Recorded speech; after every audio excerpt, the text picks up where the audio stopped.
Good afternoon, ladies and gentlemen. I want to welcome you to our 20th annual Vietnam Veterans Recognition Day. At this time, if you would all please rise for the presentation of the colors by the Marine Corps League Joseph P. Beard Detachment, 1119 of Lewis County. Color guard, shoulder, arms. Forward, whoo.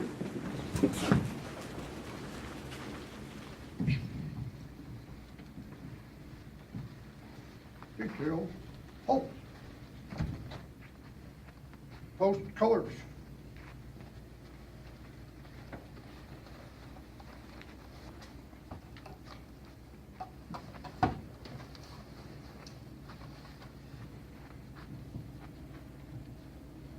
Present arms.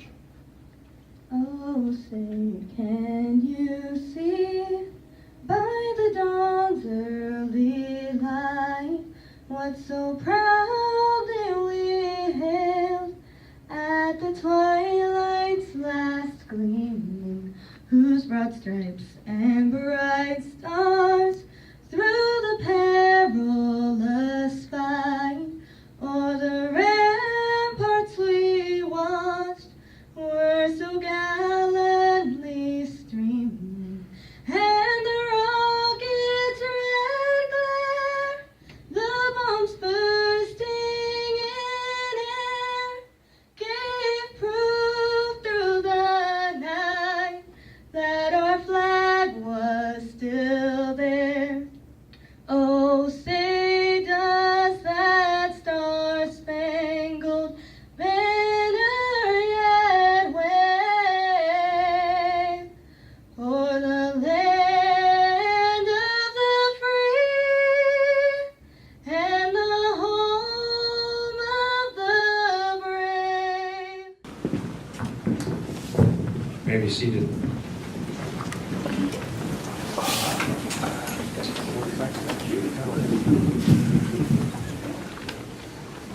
You would bow your heads with me in prayer.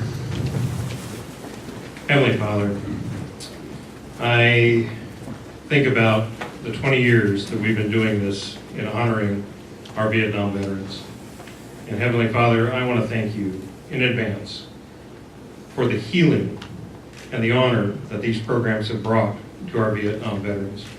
And Father, today I ask throughout our program, as we learn new things and we understand better, Father, that you would heal hearts of our Vietnam veterans who so richly deserve the honor for their sacrifices, for their service, for their time in Vietnam, which gave so much. And unfortunately, upon their return, they received so little recognition. May this day be blessed by your presence, that our Vietnam veterans would understand that we honor them and we want to ensure they shall not be forgotten. We pray this in your name. Amen. How many of you have served in the United States military? Would you please raise your hand? All of those who raised your hand, keep them up, that the military has never gotten anything right for you. Okay.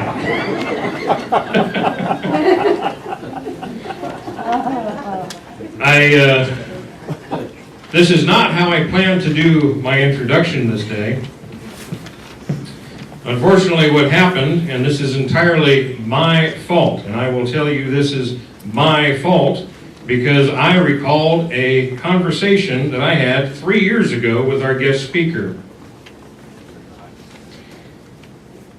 It came out, and there will be a correction in the Chronicle and a few other things, that I did not present something about Raymond Padre Doc Johnson correctly.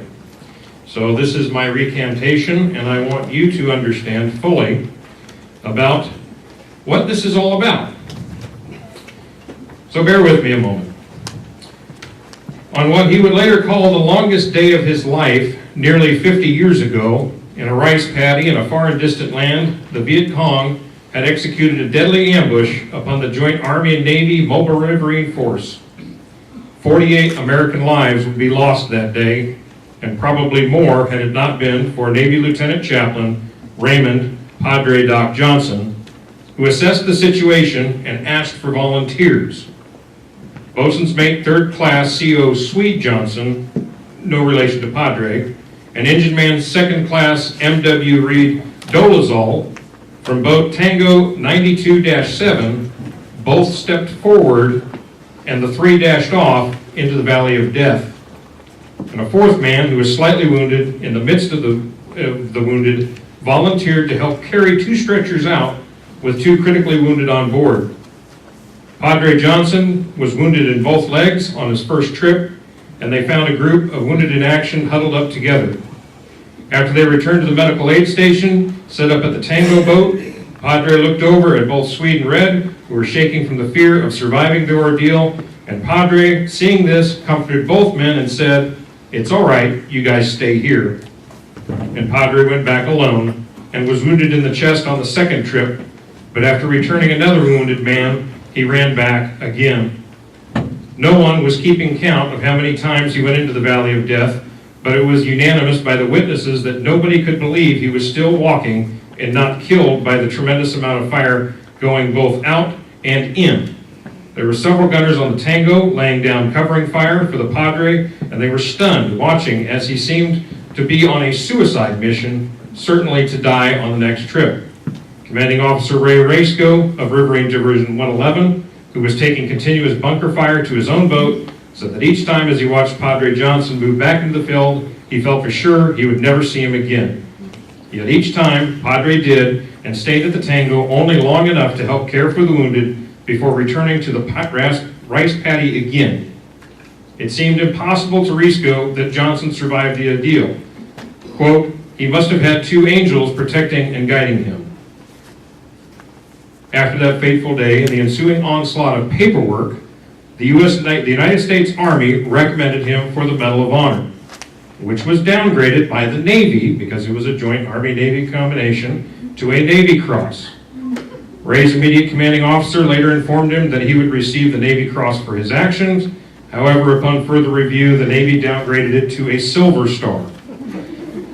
Later, in a meeting with General Westmoreland and Vice President Hubert Humphreys, the Vice President of the United States informed Ray that he would be awarded the Navy Cross. However, in typical political fashion, the Vice President did not fully go through with the request. Invariably, the paperwork died somewhere within the bureaucracy of the Navy Department. Now, after reading, not Ray's written word, but other witnesses, I would have to agree he should at least have gotten the Navy Cross. However, politics being what it is, he received only a Silver Star. If anybody knows a congressman in the state of Wyoming that would like to make sure that Ray gets his Navy Cross, I would say contact them and let's start the process right now. Yeah. So, that is why there's a misquote in the paper and some of the advertising that he got the Navy Cross, because he was told on 2 occasions, he related it to me, and I will tell you, he only actually talked about his awards once with me in all the 5 years that I've known him. He is not a man to boast about his accomplishments. However, now here I'll go into the normal introduction that I was going to give you. Ray Padre Doc Johnson holds a long list of accomplishments in his lifetime as an artist, author, art critic, United Nations historian, chaplain, and medic.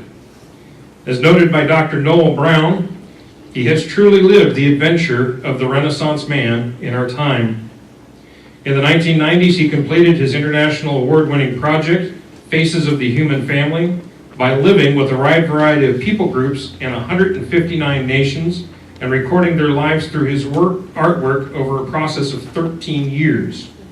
This resulted in a project depicting the faces of over 500 individuals on 24 separate canvases, representing the 24 geographical regions of the world. This is the only project of its kind and scope in the history of the world. His project's premiere was at the United Nations building in New York, and then in Beijing's China's Forbidden City Royal Palace. This was also the first time that American artist was invited to exhibit their artwork in this prestigious site. To truly understand his spirit for adventure, freedom, insight, and the quality of his artwork, one must first understand and appreciate the influence of his life's journey. Ray Johnson has lived the life of an authentic cowboy in Wyoming and Montana, ranching outfits, a blue-collar worker in heavy construction, an active leader in state and national positions for government and human services, a recipient of advanced degrees in theology and cultural anthropology, and the recipient of many awards for his art, humanitarian, and written accomplishments. Wounded twice during his service in Vietnam while leading harrowing medical rescue missions with the River Rats, he was awarded the Silver Stars for his action on June 19, 1967. Also awarded the Legion of Merit with Valor Device, 2 Bronze Stars and Purple Hearts. For his remarkable heroism in June of 1967, he was honored as being one of the 10 outstanding young Americans. It was only the second time the award was given for medical heroism in combat since its award inception in 1938. Previous recipients of this award have been John F. Kennedy and Henry Kissinger. Dr. Brown concludes his remarks. His exceptional ability to translate his insights of the human family and the meaning and purpose of our human existence through the creativity of his visual art, writings, refreshing humor, and spoken word will not only provide a very important visual contributions towards increased understanding among the people of our planet, but will maintain a unique historical significance as he leaves his enduring mark on each of our consciousness. It is my pleasure at this time to introduce to you fellow Vietnam veteran, Lieutenant Chaplain Ray Doc-Padre Johnson.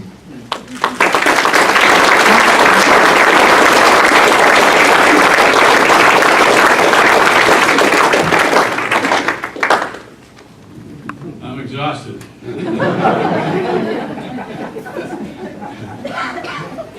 don't even know that gentleman. I think that was my dad.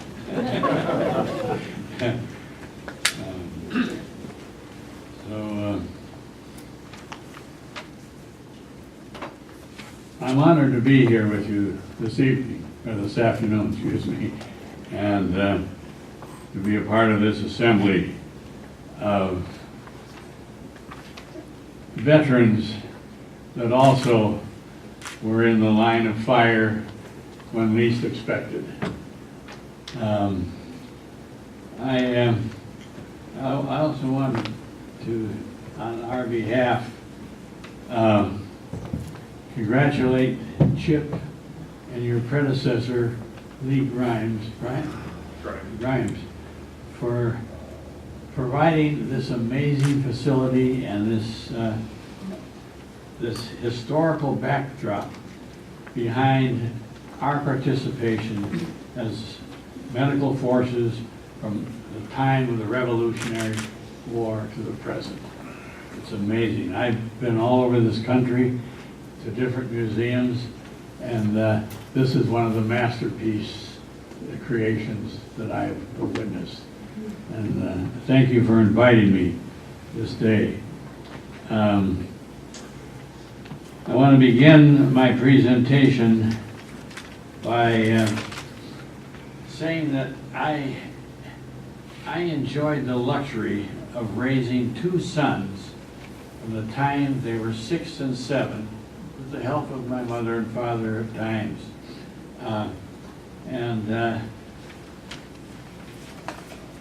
Also letting you know that my older son, Ray, passed away about an hour from now, a year ago, from an incurable, inoperable brain tumor, a cancerous brain tumor.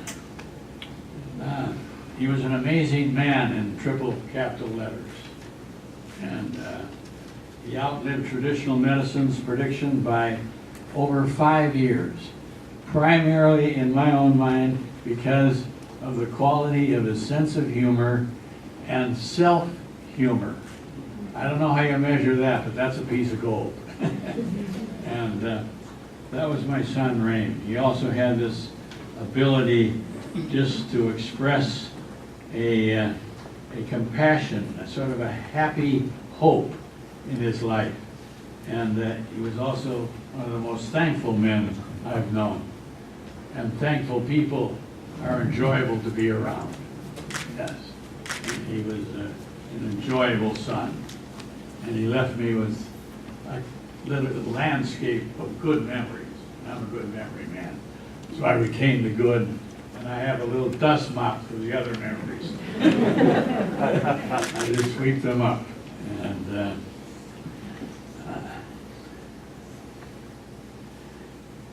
interesting thing, every night when he fell asleep, he, as far as I can remember, never prayed for himself. He always prayed for my good health and his son, who was 17 at the time of his passing. At this point, I'd like to share a brief story into his amazing sense of humor that I hope you will all appreciate. Yeah. Before he crossed the bridge, he had one night a reaction to a very serious seizure. When he came out of the seizure, he looked at me and he said, "It's okay, Dad, don't worry." He's always helping someone else. And then this was followed by, of course, another pause. And he says, "Dad, I don't think I'm going to be around long now. But that means that then I'll arrive ahead of you. And on your behalf, I'm going to place a special request before the Board of Admissions that they design the proper shaped outhouse for you. Because your entire worldview, belief system is in the outhouse." He says, "But Dad, don't trade it for any price." That it wouldn't sell for the highest price on the planet. Yeah. And he says, "But you know what's going to happen is they're going to place you as far out on the ridge with your horses and your outhouse as possible. It's going to be a while before you make it through the main gate because they don't want you to disturb the nice people in the palaces." That's an amazing sense of humor. Yeah. And then and then he continues, and he always adds a little extra frosting on the cake, and he says, "Dad, at night," he says, "some of these guys in the palaces are going to say, 'Who is that Jack out there in that outhouse with his horses riding to the wind?' And Dad, they're going to go out and investigate. They're never going back to the palaces. They're having too much darn great, good fun, laughter in the heavenly outhouse." That's Rain. That was my son. And laughter is good health. It causes, those endorphins are just creeping everywhere with laughter, see? And so that was Rain. And a month later, he said to me on my birthday, "Dad," he says, "I have a surprise for you." And he said, "Open it up. Here's your heavenly outhouse." And as I pressed on the door, I grew up with one of these. And it's amazing. It's a two-holder. One on top of the other. See, that's why he outlived traditional medicine by over 5 years. And yeah. And he says if they don't connect with your humor, you sit them down below and you up above. I mean, we laugh,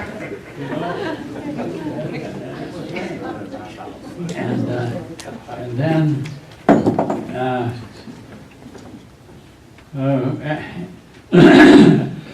as he was passing, and I was taking care of him last year, he went into a semi-comatose state, and people can hear in that state. So you have to be careful what you say. they may return. Yeah. And I stroked his face, and I spoke to him, and I said, Raheem,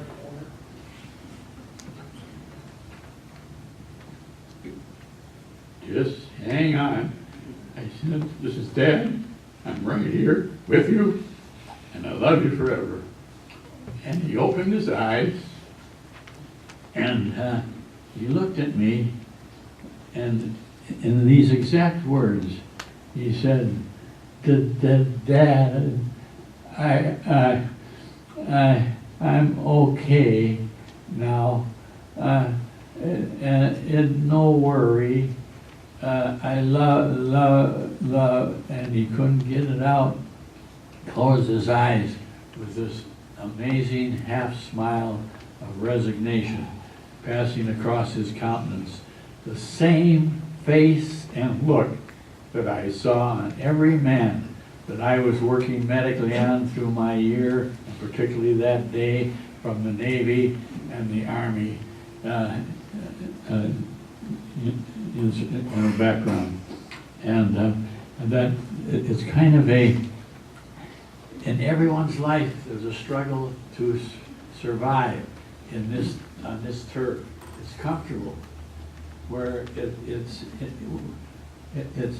a ground that we work well and we want to stay, but then there's an intermission, and then at the end there's this resignation that I saw on every face that I registered on my son.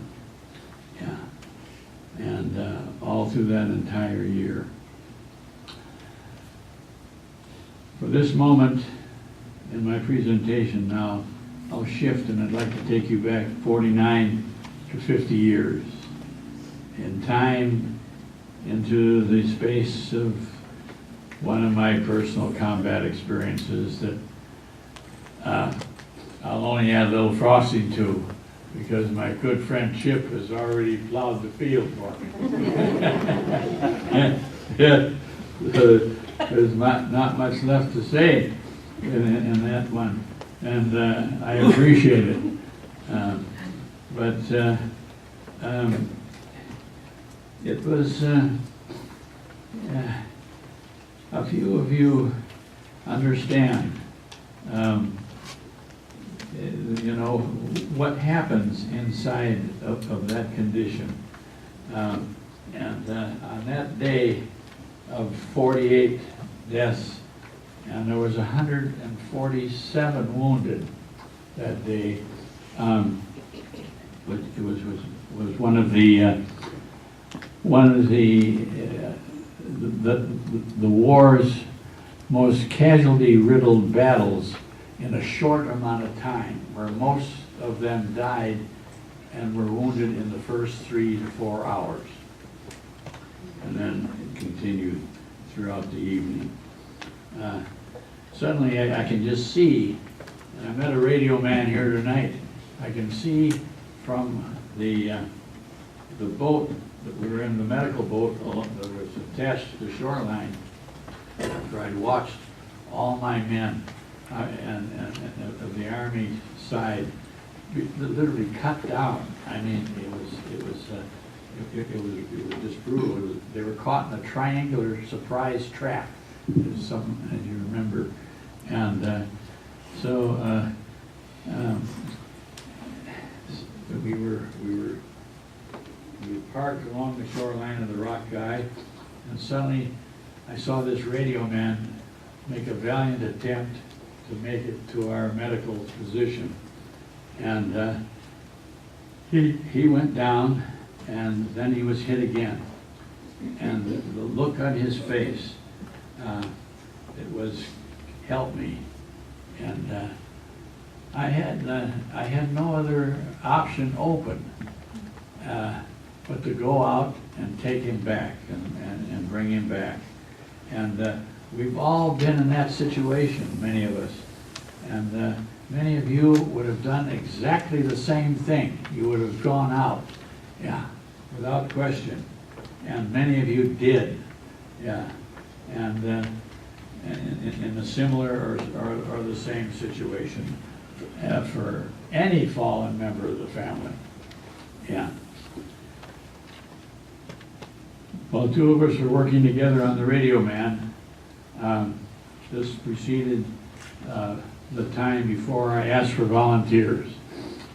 And it's interesting when you ask for volunteers, because usually when I ask for a volunteer to assist me and to risk moving out into some medical rescue, it was the wrong person. Yeah, it was the guy with a 4-letter word vocabulary from the Bronx. Excuse me, does anyone? No, we said, I'll go, Doc, they need us. Yeah, so we always want to be careful before we make judgments. Remember, Jesus selected the Samaritan as the centerpiece of his kingdom one time, a long time ago. The Samaritan was absolutely the wrong man to select. Yeah. And he said, if you, friends of mine, want to know where the kingdom is, remember that part? He says, do like that junkyard dog from Samaria, and you'll know. Oh, crap. He's rearranging the seating in the theological aircraft. You can't do this, Jesus. Yeah? Well, look again. Yeah. And these are often the men who assisted me. Yeah. It was amazing. Well, as I said during my second reentry, I should have checked across the bridge at that particular time. But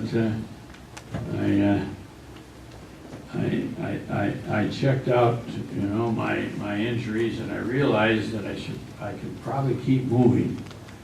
And it's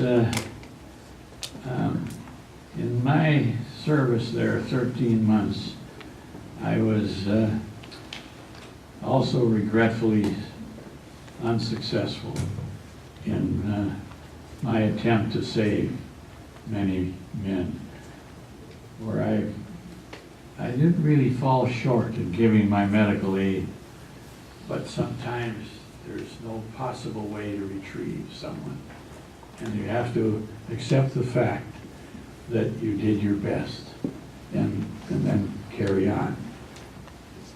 And so in every case, whether they were of one faith or another, or one denomination of another, but just someone with a sincere view, I gave them all a final benediction. Yes. And in their sacred honor. And that was enough. It was simple, it was direct, and then I would commit their spirit to their Creator. Amen.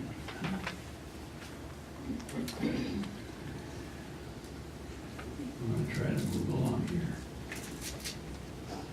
As I begin to close, I'd like to share a story of one of my favorite medics, Michael, Army medic.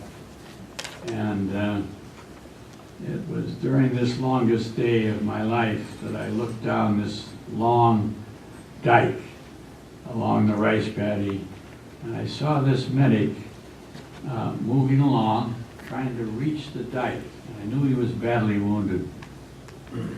And as I crawled and moved as fast as I could toward him, I realized that it was Michael.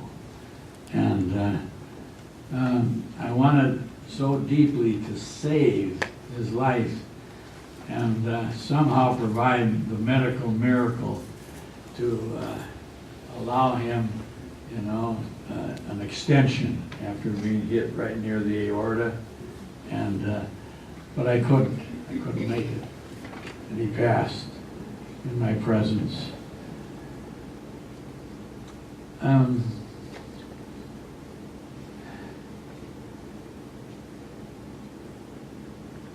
I remember thinking when I lost Michael and so many others, if only I could have given a more perfect interpretation and intervention of my medical skills.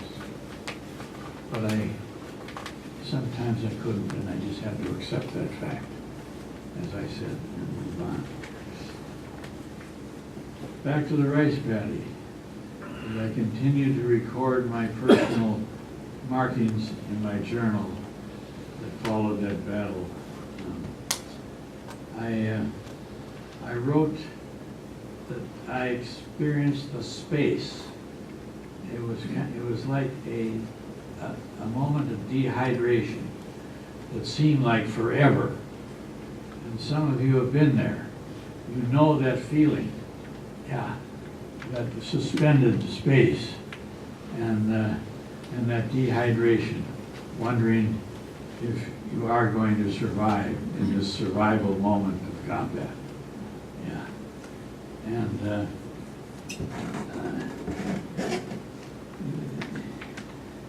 then as Michael, in my memory, crossed over, I rolled him over on his back, and I placed his face toward the heavens, and I gave him the last benediction. Yeah. And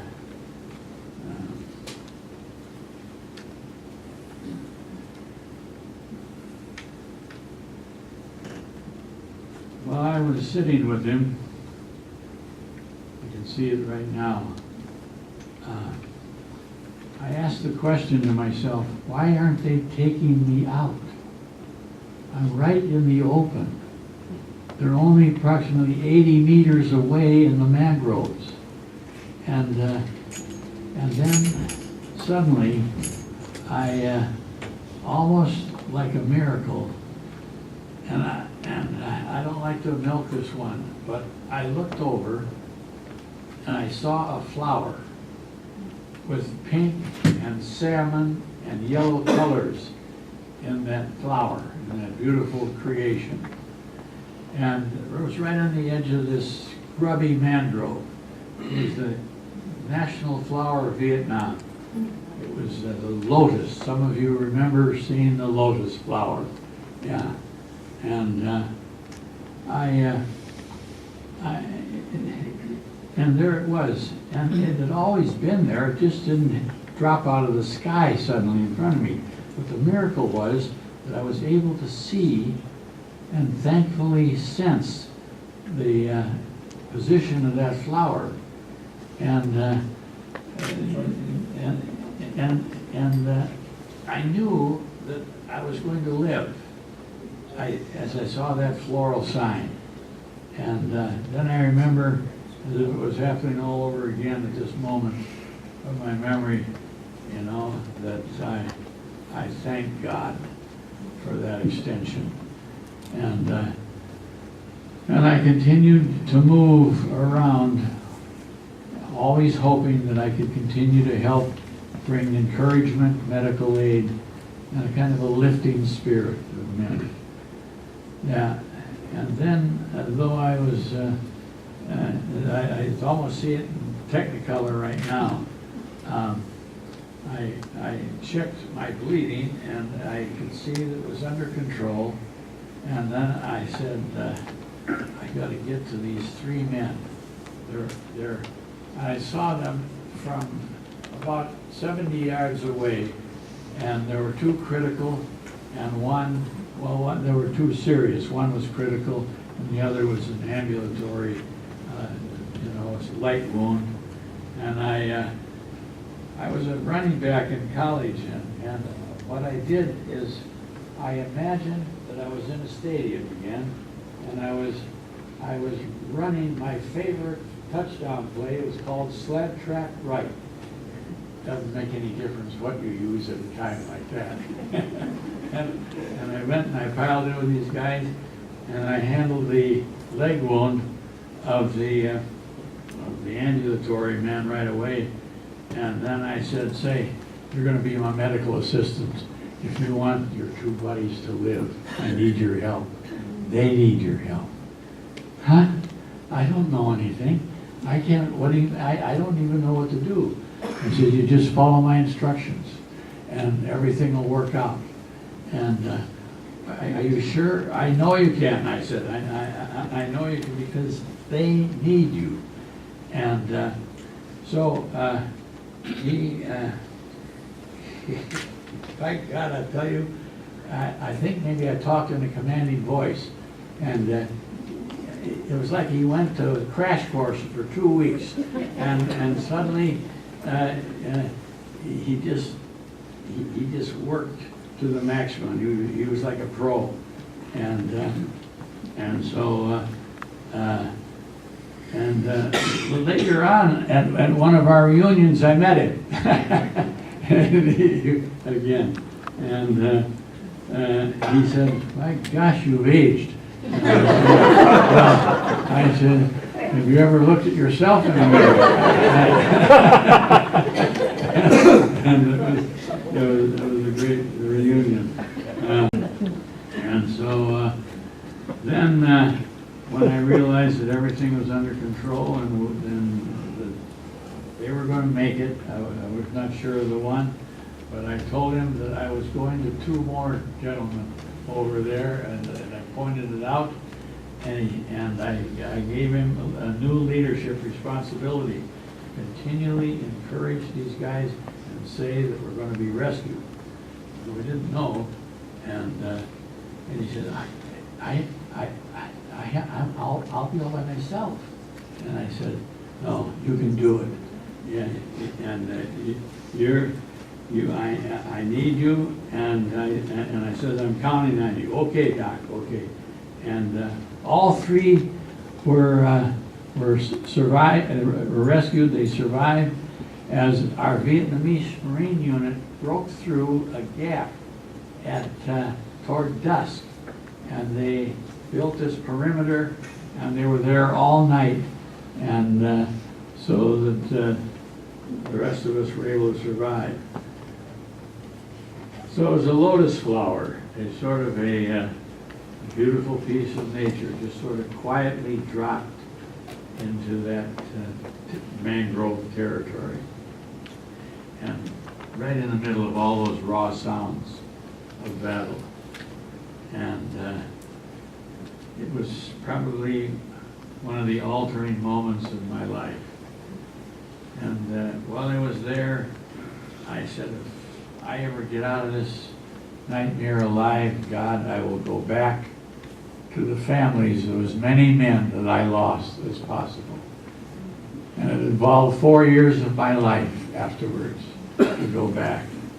Yeah, it was, and I remember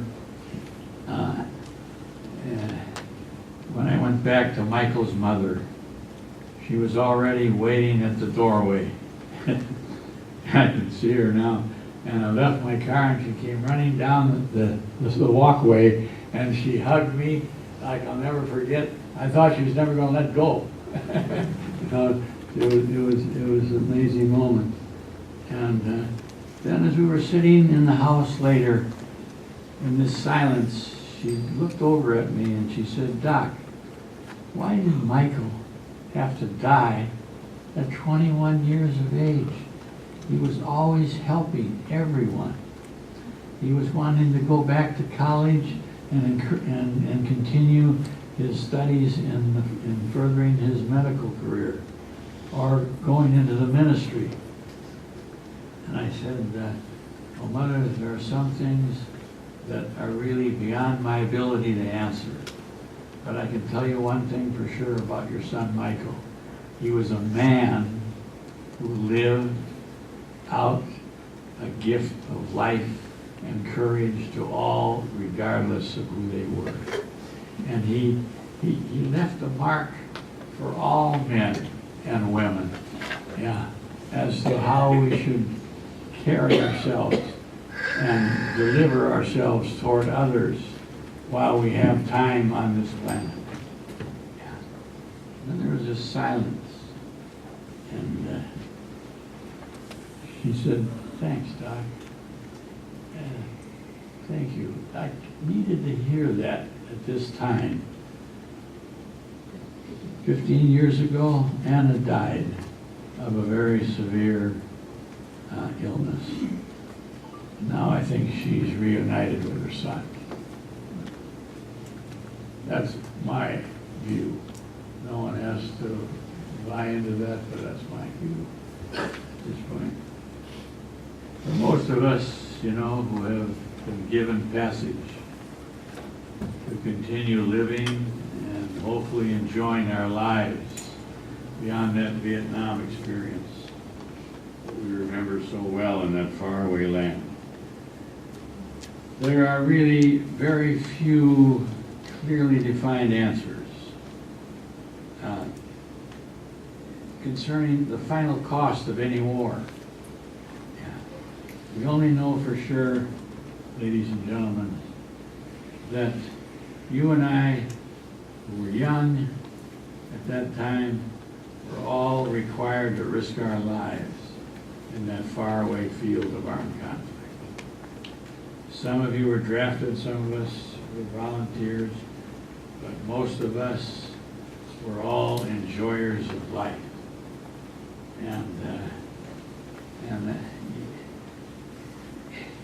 And we like to joke, we like to laugh, we like to jest, and we all seemed ready. Yeah. And yet, we were unaware of the real face of war. Most were proud, and yet we were always protecting against ourselves and expressing with a similar form of survival instinct. In that field, there were no officers or enlisted men. No, we were all part of the same stage, helping one another. And that's why many of us survived. Yeah. When I was wounded a third time in another battle, I had one of the fellows I was working on help me. He looked over and he says, "Doc, you're bleeding all over." And so I says, "Well, you're going to have to help me." and so while he was wounded, he now had to help someone else. Yeah. And that's how it worked. And then there are some we will just remember, and we remember here today, who just left their fresh laughter with us and their humor and their bravery and their courage through their eyes and their voice and their actions. Well, on this afternoon of our clearest possible retrospective memory, I don't think any of us can make any final judgments. I certainly don't. And can we be sure our history will adequately evaluate our participation in that land? We only know at this moment in time that the respect we render the memory of the fallen and others who are departed, and in this assembly that is solemn this afternoon, that is perfect and that is right. And as we remain thankful for the extension of life that we have been given, may we never forget them or the cost of young life. At a time in that unfamiliar place when we as a nation once again had to mark our fingerprints on the changing color of time as a group of young men and women, our markings across that unforgiving landscape of the face of war that we always will remember as a place called Vietnam. Yes. Well, thanks for listening to a few of my thoughts on my behalf, but more especially on your behalf and their behalf. Thank you for listening, and I salute all of you.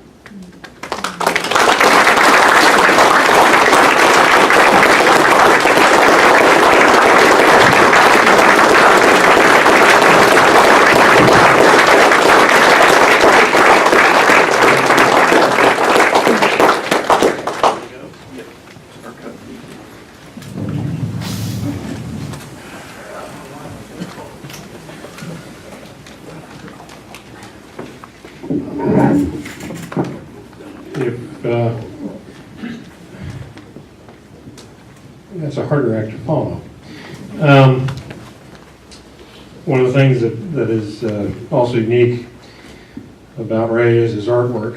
And the first time I got to meet him in person was when one of his friends, I'll put it that way, brought in this print. This is one of his artworks. It's called The Face of War. If you haven't seen it down there in the gallery, all you need to understand about war, if you've never been in it, is to look at the captain on the left with his face down as he's watching his men being loaded onto the helicopter. I also look at it as that's the face of responsibility. At this time, I would like to invite Bella Rain. We did have Tim Lutman, who was going to sing one of his songs about Vietnam, but unfortunately a family matter came up and he was unable to come. So, ladies and gentlemen, Bella Rain.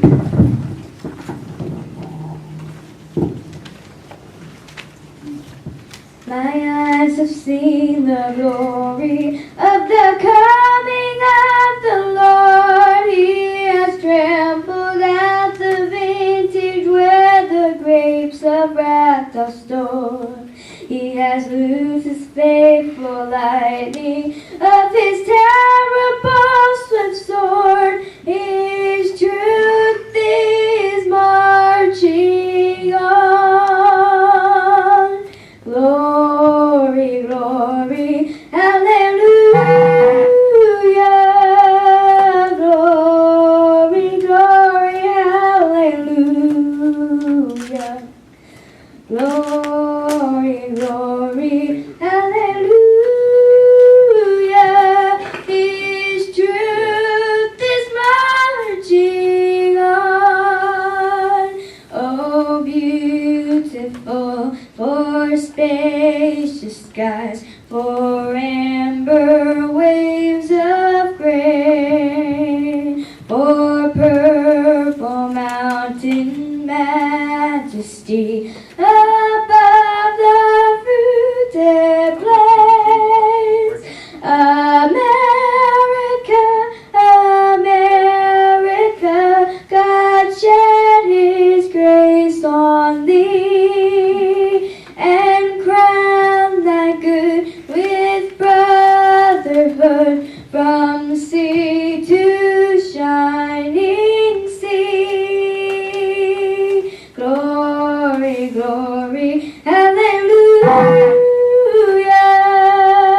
Glory, glory, hallelujah. Glory, glory, hallelujah. His truth is marching on.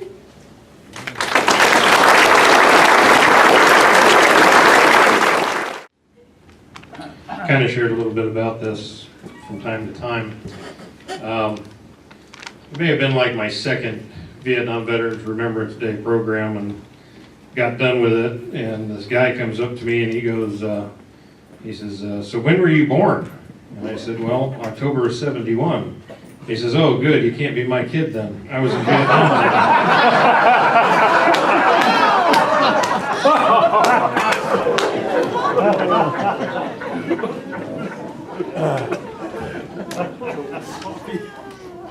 Yeah, I'm young. Although I forget so much stuff now, I feel like I'm getting old, but I'm not anything compared to anybody here in this room. My dad graduated from the Air Force Academy in 1968, and he luckily got out of flight school because he had corrective vision, and so then they sent him to MIT where he got his master's degree, and then in '73 he was working on a project with 10 other men, and by the time that he was done with it, 4 of them were dead, and that was in New Mexico. So he figured his chances probably of survival were better in Vietnam at that time.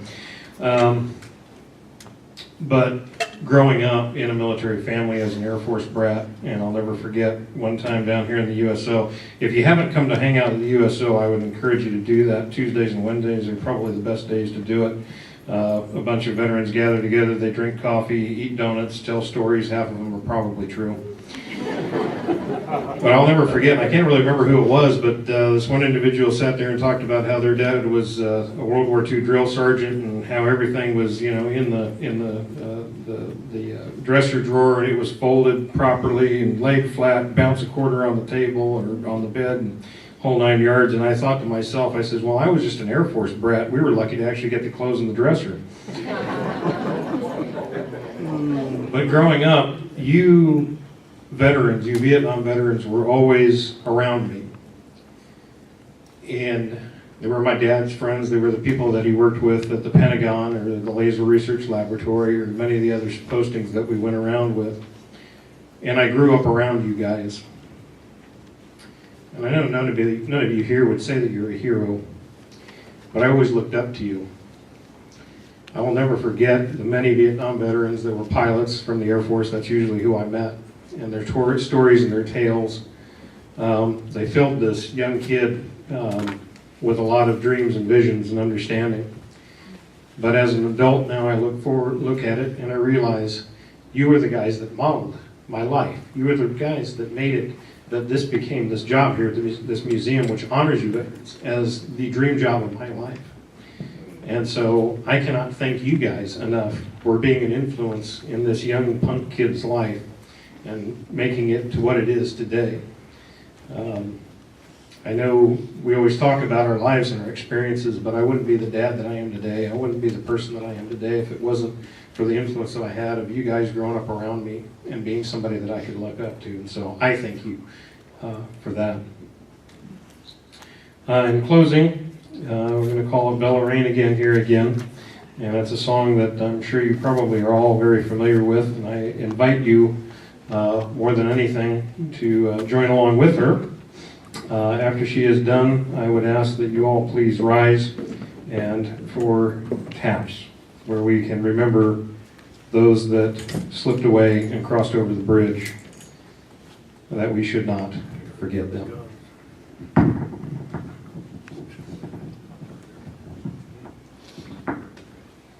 God bless America, land that I love. Stand beside her and guide her through the night with the light from above. From the mountains to the prairies to the oceans wide with foam. God bless America, my home, sweet home. Remain standing for taps.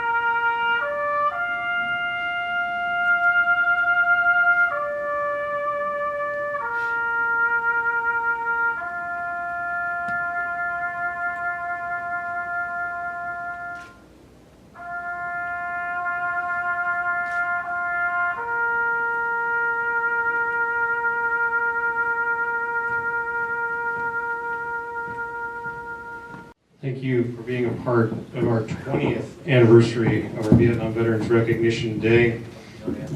We have volunteers in the back who have been cutting up cake, and we have coffee back there. So please join us and fellowship and meet up with some people and make some new friends. One other thing I would like, actually before we start eating, I always get in trouble with this. I would like every Vietnam veteran to come up front here for a group photo so that we can have a record of it here.